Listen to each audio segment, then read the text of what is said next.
Welcome to another episode of Data Journeys. In today's edition, I have the pleasure of talking with Merv Adrian. Everybody knows Merv. He's the expert in data, AI, and analytics. He's a former Gartner Vice President, spent hours with customers, helping them with their most pressing needs. And one of those needs over the past year has been about saving money while maintaining the pace of your innovation. So it's an interesting trade-off for many of you, but also plenty of opportunities. Google Cloud introduced a lot of innovations to help you in this area. So we're going to go and ask Merv how to think about them. Merv, welcome to Data Journeys. Good to see you again, buddy. It's been a little while since our CarCast. I'm actually at a quarterly anniversary. It's literally a quarter since I went off on my own, left Gartner, and I just spent the last 2 months on 3 different continents, doing keynotes and running panels and talking to people attending a bunch of different conferences. And this was the topic of these events. How do I use all this data that I've got that's distributed and changing rapidly and needs to be governed and prepared for use with all these new technologies, which is why I was out there, that are bombarding me with their try me messages. And that's really been a lot of what I've done since I left Gartner. I've had more time to spend talking to vendors and users about these new technologies and hearing the experiences. Plus, letting my hair grow. 2 people in the last 3 days have said to me, obviously you didn't have time to get your hair cut either. So, yeah. First of all, your hair looks great. But second, I've been following you over the last 90 days, and it's true. You've been on an amazing tour meeting customers and presenting across many conferences. So what are you seeing in terms of the evolution of how these clients are leveraging the data clouds and the options they have, the priorities that are rising to them as they're having to both save money and also innovate? A topic that's been very near to my heart is how the separation between operational systems and analytic systems has become irrelevant. And it kind of always was irrelevant to the business people. They couldn't have cared less. But IT is now on board with that idea. They don't want to deal with multiple stacks, multiple sets of vendors, multiple sets of specialists anymore. And increasingly, the hyperscalers like you guys are putting the independent software vendors under pressure. They have to prove that they can offer value that you guys can't. And as the portfolios of these large platforms are filling and progressively more integrated and governed, and key to today's discussion, more and more self-optimizing, this is going to become much more pronounced. And that will have financial implications as well. We're going to talk about this autoscaling, multiple engine selection that's done automatically, storage optimizations like compression and archiving strategies that they don't have to think about anymore. Well, that makes it easier for the big platform players to offer cost savings. And by now, it's pretty well understood, all the conversations I had with users, that the early promise that they heard that cloud would automatically be cheaper was an illusion. Let's be candid about it. And it takes work by them and by the providers to get the savings they want. But it may turn out, now that all these other innovations are cropping up, that those savings will be even bigger than what we originally assumed they would be. Well, that's outstanding to hear. And we, of course, are listening to customer feedback and try to figure out how we can be the best partner to their innovation journey. Google Cloud introduced some new pricing and optimization capabilities exactly to follow the trend that you're describing here. How are your customers taking to these innovations? Well, they weren't all my customers, but I certainly talked to a lot of people in the last couple of months. And the thing that came up the most often, unsurprisingly, because it was a data and analytics and AI series of events, BigQuery is the thing that came up the most in my conversations that involve Google. And what's been going on recently can seem a little bit complex to the casual observer. And in reality, most users of the technology don't pay any attention to the things they don't see. It's their perceived performance and the user experience they get that they care about. So, in some cases, they're not seeing the technology at all. They're working with your partners. You've got, if memory serves, over 900 partners delivering solutions based on BigQuery. So, that masks it a little bit. So there wasn't all that much direct discussion about it. But that said, the changes are very, very significant, especially the additions idea. which I know we're going to talk about a little bit in a few minutes. There's substantial enhancements there, and I think from your perspective, what I hear from the customers says the kinds of changes you make or you are making are going to drive a lot more adoption for you. And that's really the idea, to make it simple for people to onboard, save money, continue to innovate. So let's break this down a little bit. Maybe let's start with the editions, which is basically 3 versions of the Data Cloud platform, so you can appropriately choose it for your workloads. How do you explain that to your clients? What's their reaction? How do you even think about that? Well, ultimately, it offers an easier and more optimized way for the customers to consume the services. Again, without spending a lot of their time thinking about instance sizes, fragmentation strategies, any of those things, right? It's more and more automation on the back end.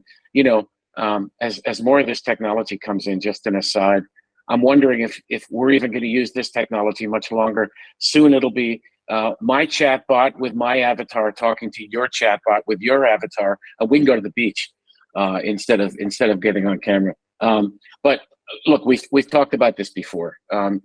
Your continuous learning from actual customer usage and actual customer performance statistics shows you, and you learned from it, that the original all-you-can-eat model could lead to customers not appropriately assigning capacity to their needs. It was yet another thing they had to think about that they might get wrong. So once you truly auto-scale workloads, and that means up and down, because that's where the savings comes in when it's not being used, and how granular the billing is and how it responds to ramp up and ramp down, can have a massive cost impact on people. And at the same time, assure that they get the performance they need when they need it. And Editions allows them a way at a very, very, very high level, fairly simply, to offer predictability and know that for this workload where I might need that, I've already assigned myself a category that can grab it when it needs it. And for most of these other workloads, I don't need to go there at all. Some of the things the customers loved about your platform that I heard frequently are things like pay by the query. And those things aren't going away, right? So that's valuable. You're offering them more choices. And then there's the storage cost reduction. We're hearing about people who have seen ranges of compression in double digits, depending on obviously the workloads and the query types. Yeah, and so we've talked a lot about the various innovations. The first one is the edition, the appropriate version for the right workload. Inside your organization, you can mix and match the editions, which gives you even more flexibility. Just like you noted here, this paper query model is really easy to onboard and so forth. And edition gives you additional predictability, additional flexibility. And then, of course, this concept of autoscaling, which is a foundational capability of editions, which it monitors your usage and makes sure that you pay for what you use. It can be difficult technology for people to understand. How do you even explain autoscaling to customers yourself, Merv?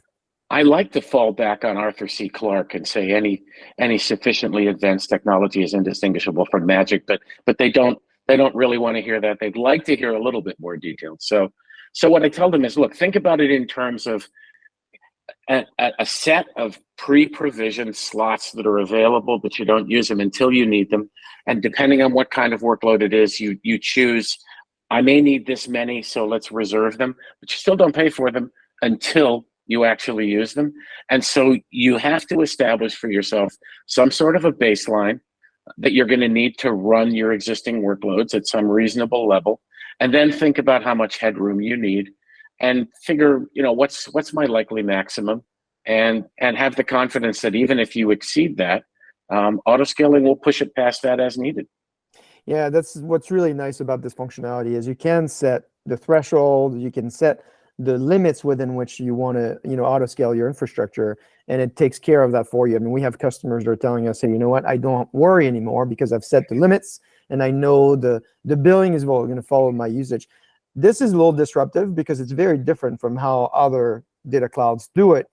How do you explain that to customers? Because they've up until now, they've been used to a different model. So how is this different from everything else they're used to? Get used to the world changing, right? A few years ago, the most exciting thing that we could talk about was VMs. This was a really exciting new way to think about how to deploy workloads in a new and more flexible way. But VMs don't do this stuff.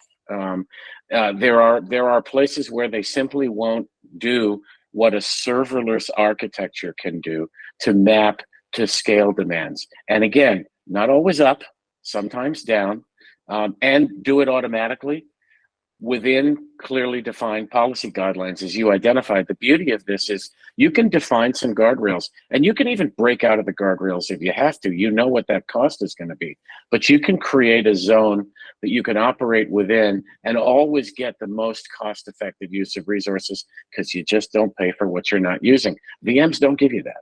Absolutely. Now, the third innovation is compressed storage. You referred to it here as this idea of being able to compress your storage and give you better pricing for a lower footprint for the data that you're storing. So that's pretty typical. I think many customers here are familiar.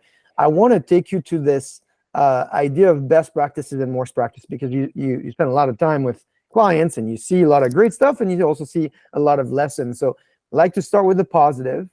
What are the best practices you've witnessed as you're kind of observing clients adopting these new technologies? 2 words: pay attention. For a lot of organizations, there was this notion that my vendor's going to take care of this. I've moved to the cloud. I don't have to think about it anymore. But managing price performance is a real job. Somebody has to staff that job. Don't assume because now it's in the cloud, I don't need somebody watching this stuff anymore. The first thing you've got to do once somebody has taken on that responsibility is they've got to establish a baseline. Understand what your spending is, understand what it's being spent on and who's spending it, and then assign that person the responsibility to define and document improvements. What have you done to make that better? What are you doing to understand your price performance, and what steps are you taking to improve it? Those are the best practices.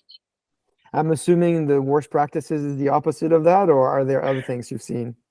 Yes, of course it is. It's outsourcing responsibility, right? I'm gonna give everything over there. No, you can't do that. It's still up to you. Rely and look, I'm still an independent outside observer, and I have to say, relying on vendors to save you money is naive. With the best intentions in the world, they're still eager to sell you as much stuff as they can. Now, the good news is that some vendors have a track record of demonstrably improving pricing models as they take advantage of the industrialization of their infrastructure, and they come back and they say, we're dropping the price of this thing.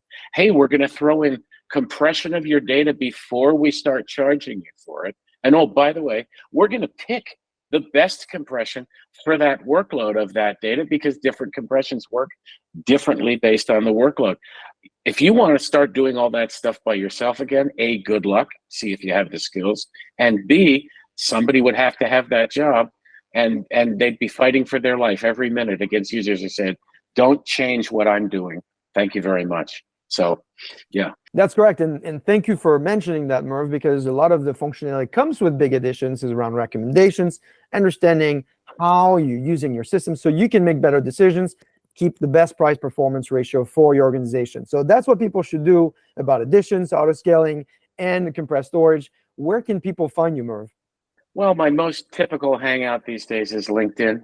It's a great place to meet people who are focused on the things that you care about. Great place to build your own community. Of course, you can Google me, no pun intended. And I have a website. The website is itmarketstrategy, all one word.com. And you can find my blog there, the occasional link to things like this that I've done publicly, and even a few music videos, if you're so inclined. Excellent. Well, thank you so much for spending time with us today, Merv. Until next time, I'm Bruno Aziza.